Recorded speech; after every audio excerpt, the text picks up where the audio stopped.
नमस्कार, BSTV के खास कार्यक्रम में आप सभी का स्वागत है। मैं हूं डॉक्टर अवधेश मिश्रा। आज छत्तीसगढ़ के नवनियुक्त मंत्री राजेश अग्रवाल जो सरगुजा संभाग से आते हैं, अंबिकापुर से आते हैं, खास बातचीत करने के लिए आज हम उनके पास पहुंचे। मंत्री जी, बहुत स्वागत है आपका हमारे इस खास कार्यक्रम में। राजेश अग्रवाल एक ऐसा नाम जो 2023 विधानसभा में जब सूची जारी हुई बीजेपी की, तो राजेश अग्रवाल नाम शामिल था उसमें।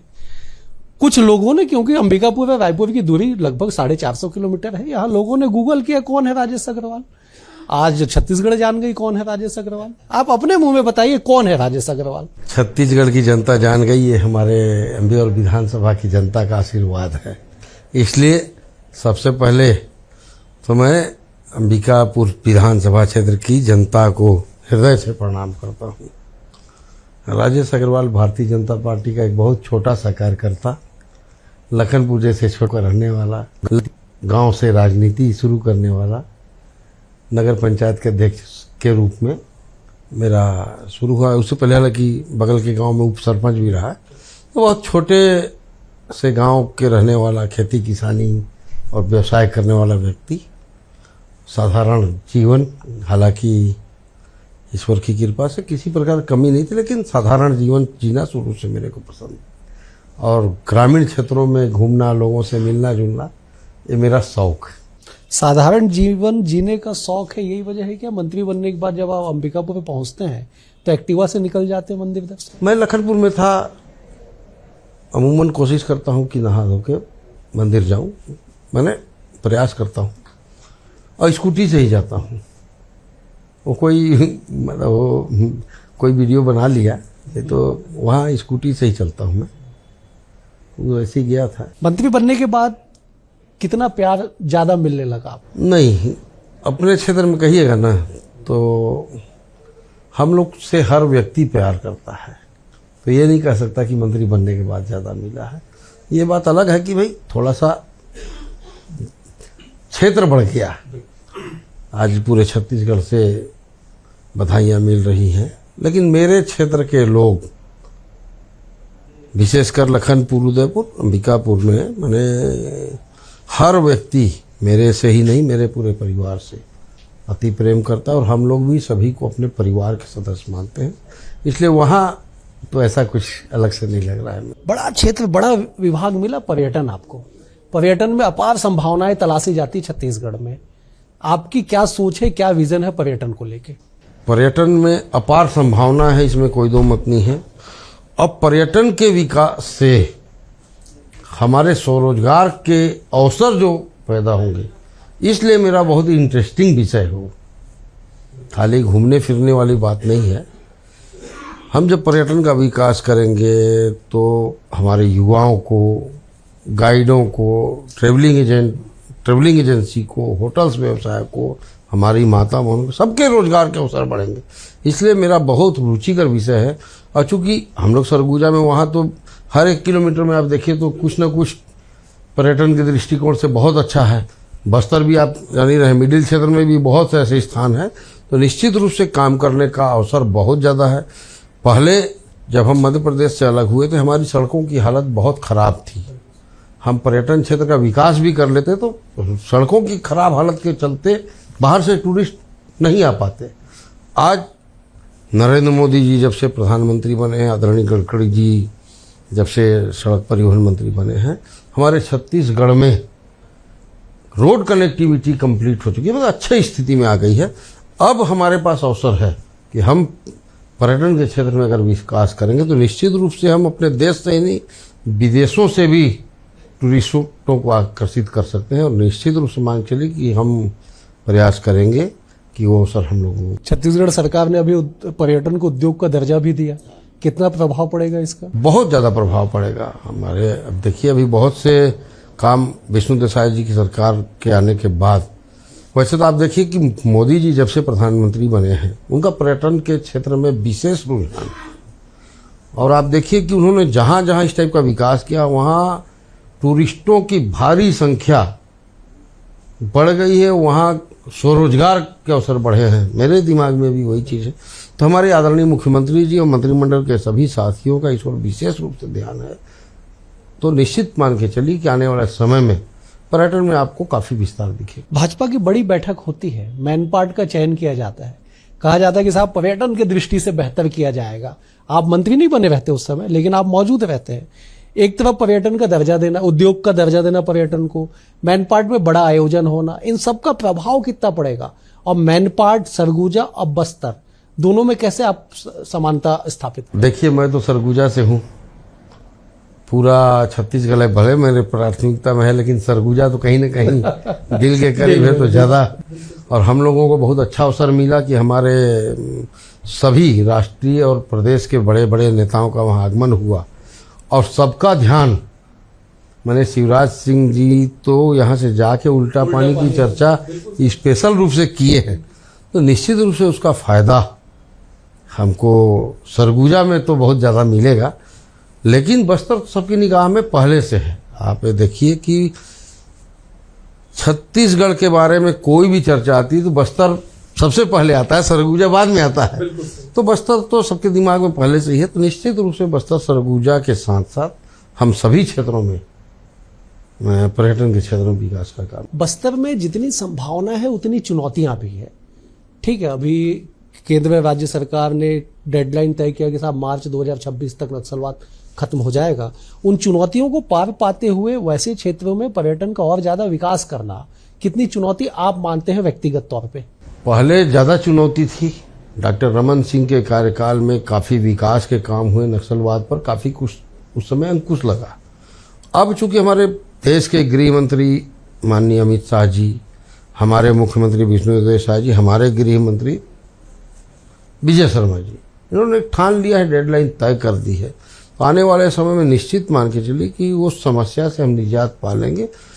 और अभी जो छत्तीसगढ़ ओलंपिक वगैरह जो आयोजन लगातार किए जा रहे हैं, उससे जो युवा वर्ग उधर आकर्षित हो रहा था, अब वो उधर आकर्षित ना होके अब अपने स्वरोजगार और तमाम चीज़ों के बारे में सोचने लगा है। तो निश्चित रूप से आने वाले समय में बस्तर की स्थिति बहुत अच्छी होने वाली है, पर्यटन के दृष्टिकोण से भी और अन्य दृष्टिकोण से भी। आप शिक्षा क्षेत्र में देखिए, वहाँ का मेडिकल कॉलेज देखिए, तो अपने शहर के मेडिकल कॉलेज से अच्छी स्थिति में। तो निश्चित मान के चलिए कि बाकी क्षेत्रों में भी माननीय हमारे विष्णुदेव साय जी की जिस हिसाब से सोच है बस्तर के लिए, बहुत आगे जाके तरक्की करेगा। आपकी सोच, सरकार की सोच तो पॉजिटिव है बस्तर को लेके और पर्यटन को लेके खास करके, लेकिन विभाग आपका बड़ा बदनाम है, कैसे सुधारेंगे? देखिए, मैं तो अभी खैर शपथ ग्रहण किया हूँ, पदभार ग्रहण नहीं किया हूँ। शपथ ग्रहण के दिन ही माननीय मुख्यमंत्री जी विदेश यात्रा में चले गए हैं। उनके आने के बाद एक हम लोग समीक्षा बैठक करेंगे और एक बार मुख्यमंत्री जी से मार्गदर्शन लेके काम शुरू करूँगा। और मान के चलिए कि विभाग तो चुस्त दुरुस्त रहेगा ही। जब मुखिया चुस्त दुरुस्त रहेगा तो विभाग कहीं बाहर नहीं जाएगा और कर्मचारी वही रहते हैं, अधिकारी वही रहते हैं। आप चेंज भी कर दीजिए तो वो आखिर जो आएगा है छत्तीसगढ़ का ही, तो उसके बारे में ज़्यादा चिंता अपने को नहीं है। आप ये मान के चलिए कि जब हम अपनी इच्छा शक्ति लगा देंगे कि हमको काम करना है, तो हमारे अधिकारी कर्मचारी भी योग्य हैं, वो भी काम करेंगे। अच्छा, आपको धर्म और धर्मस्व संस्कृति विभाग भी दिया गया है। बड़े दोनों विभाग बड़ा बदनाम शुदा है। संस्कृति की भी बात कर ली जाए तो वहां भी कहा जाता है साहब चेहरा देख के तिलक लगाया जाता है, वहां भी बड़े गफलतियां होती है। आप भी अब लंबे समय से आप नेता हैं, लोगों से जुड़े हुए हैं, शिकायतें आप तक भी पहुंचती होगी? शिकायतें थी कि बड़े कलाकारों को बुलाया जाता है, छोटों को मान नहीं दिया जाता है। लेकिन ये शिकायत माननीय विष्णुदेव साय की सरकार बनने के बाद नहीं के बराबर है। अभी जितने भी आयोजन हो रहे हैं, ज़्यादातर बहुत ही लोकल कलाकारों को इसमें महत्व दिया जा रहा है। कहीं कहीं जनता की भी मांग रहती है कि बाहर से कोई एक कलाकार आ जाए, भीड़ भी जुटाना रहता है मान लीजिए, तो वो एक अलग अवसर है। बाकी आप मान के चलिए कि आने वाले समय में हमारे छत्तीसगढ़ के अंचलों में विभिन्न संस्कृतियां हैं, विभिन्न कलाकार हैं। हर 15 कोस में आपको एक दूसरा कलाकार मिल जाए।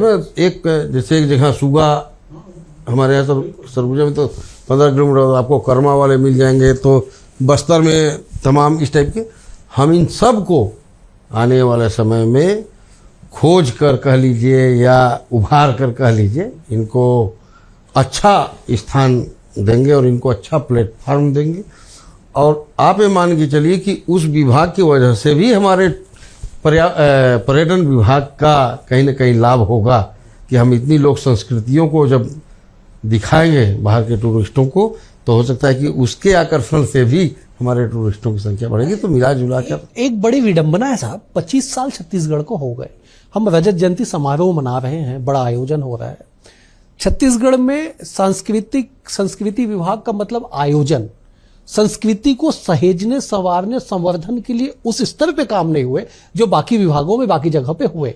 इसके लिए आप क्या करेंगे? नहीं, बिल्कुल, मैं अभी 2-3 दिन से यही बैठा हूँ, जब भी फुर्सत मिलता है उन्हीं के बारे में अध्ययन कर रहा हूँ। निश्चित रूप से हमारे पास ऐसी बहुत सी ग्रामीण क्षेत्रों की हैं जिनको हमको सहेजने की, संरक्षित, विलुप्त हो गई कई कलाएं हमारी, विकसित करने। हमारे भित्ति कला लखनपुर का है, जो सोनाबाई स्वर्गीय हो गई, अभी अमेरिका तक एक समय में गई थी, डॉक्टर रमन सिंह के कार्यकाल की बात है।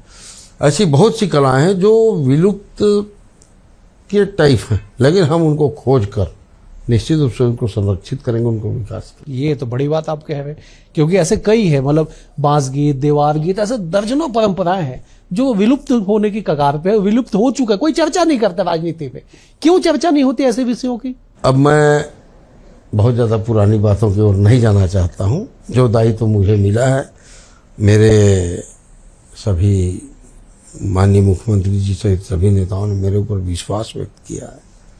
मैं आगे इन सब चीज़ों को करके दिखाऊंगा। अच्छा, एक बड़ी अच्छी बात है कि आप पहले लाइन से अडिग है कि साहब मुख्यमंत्री और सारा नेतृत्व ने मुझ पे भरोसा किया। कांग्रेस कहते हैं अहमदाबाद ने आप पे भरोसा किया, अडानी ने भरोसा किया, ये क्या समीकरण है? देखिए, कांग्रेस क्या कहती है ये पूरे देश की जनता जान गई है, और इसीलिए उनको उचित स्थान में बैठा दिया गया पूरे देश में।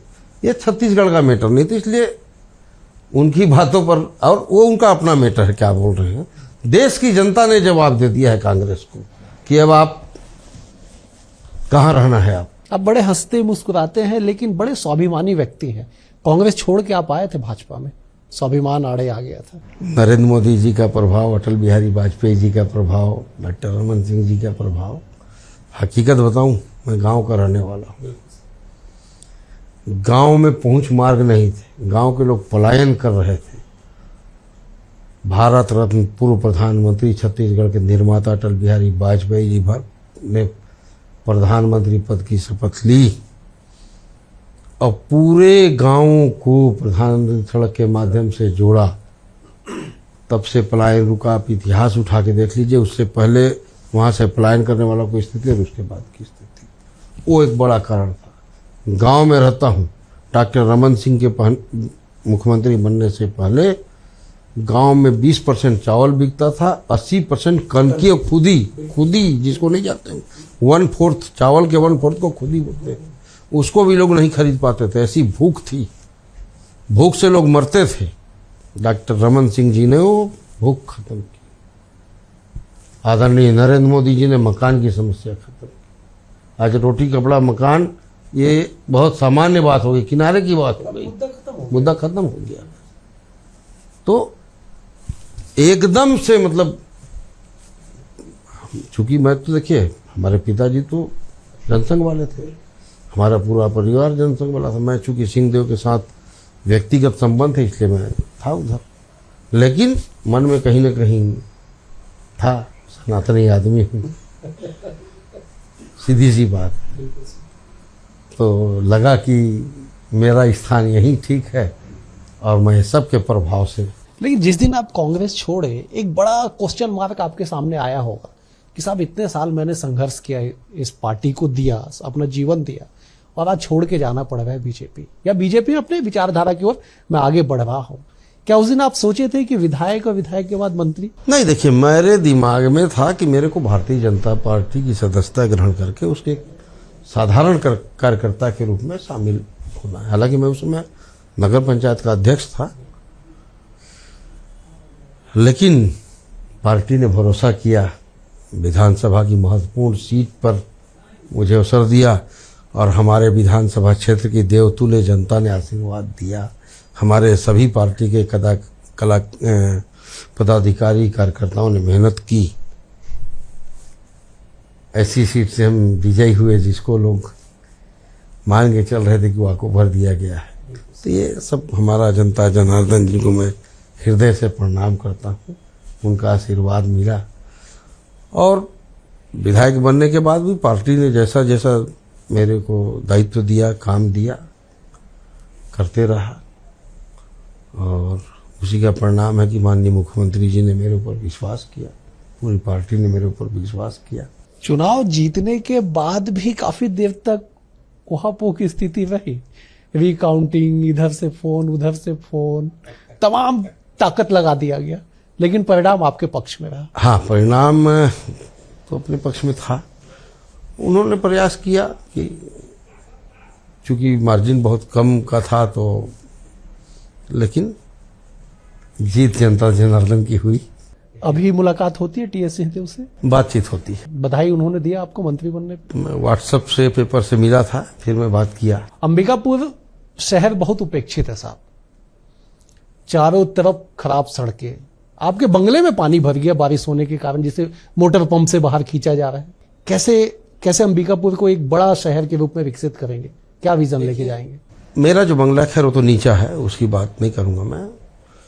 वास्तव में इन पीछे 5 साल में, हालांकि मैं पीछे की बात करना नहीं चाहता, लेकिन करना पड़ता है। क्या करें, निगम क्षेत्र में या उसके सराउंडिंग जो सड़कों हैं, इसमें काम नहीं हुआ एकदम।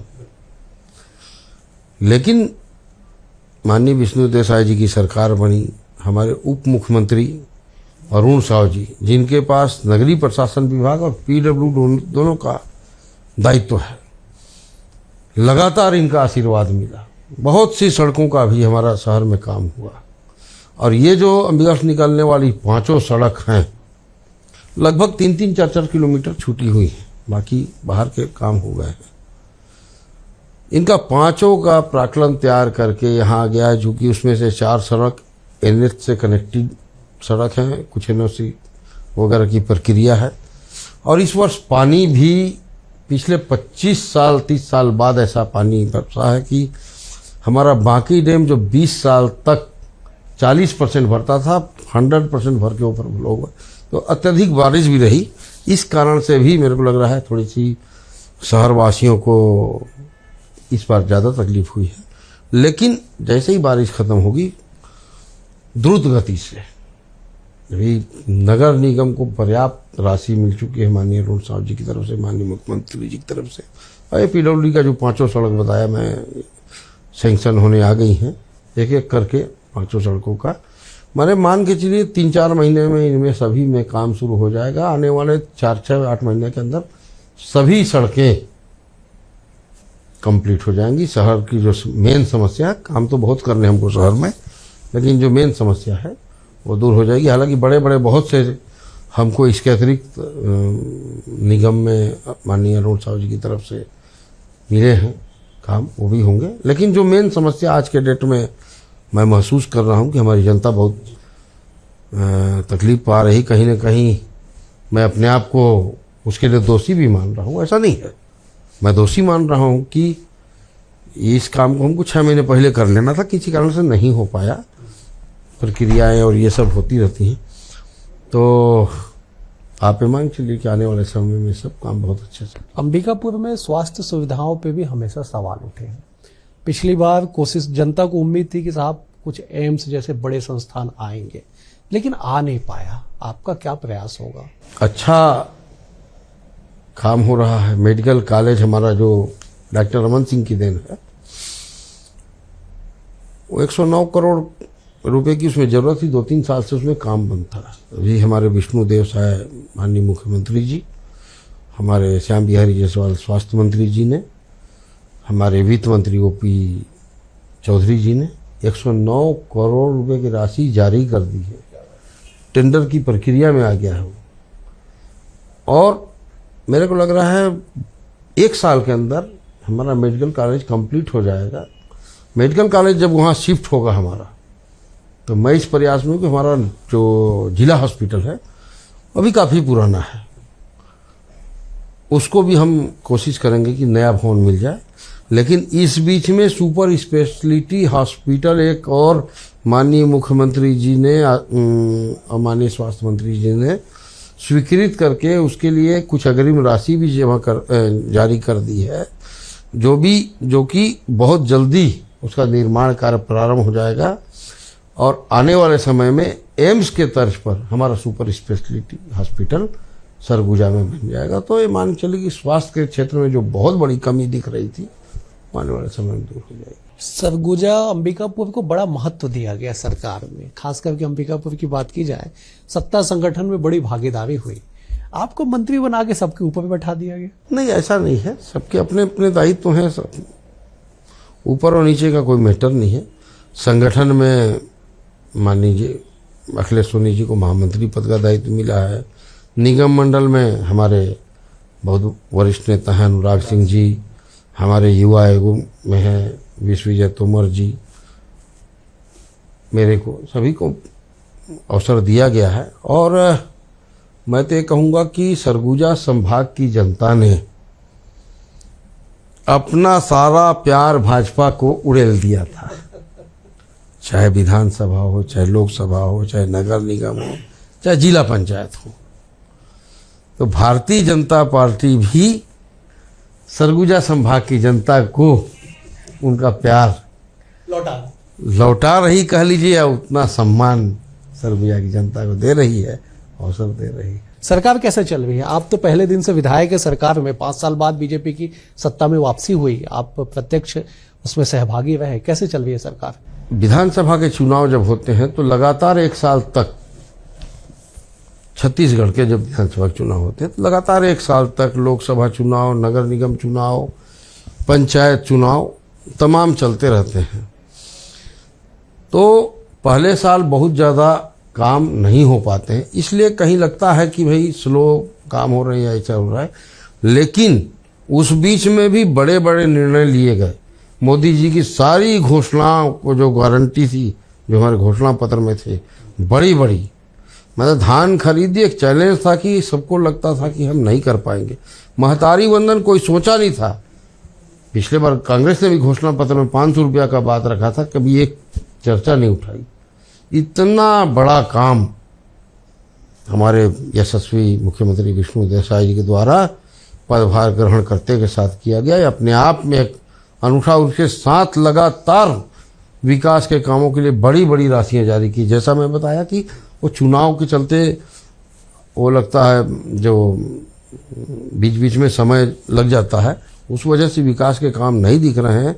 अब जनता को दिखेगा कि छत्तीसगढ़ का विकास हो रहा है। कांग्रेस कह रही है कि साहब सबसे मजबूत विपक्ष हम हैं, 35 की संख्या के साथ विधानसभा में है और धरातल पे सरकार के नाक में दम करके रखे, आपको लगता है ऐसा? मेरे को तो ऐसा कुछ नहीं दिखा, लेकिन मैं शुभकामनाएं दे रहा हूँ कि मजबूत विपक्ष रहे, आगे भी रहे विपक्ष में, यही शुभकामनाएं दे सकता हूँ। बेहद शुक्रिया आपका, बेहद शुभकामनाएं आपको, आप बेहतर काम करें अपने विभाग में। आज इस चर्चा में इतना ही, अगले अंक में एक और शख्सियत के साथ होगी मुलाकात, तब तक के लिए नमस्कार।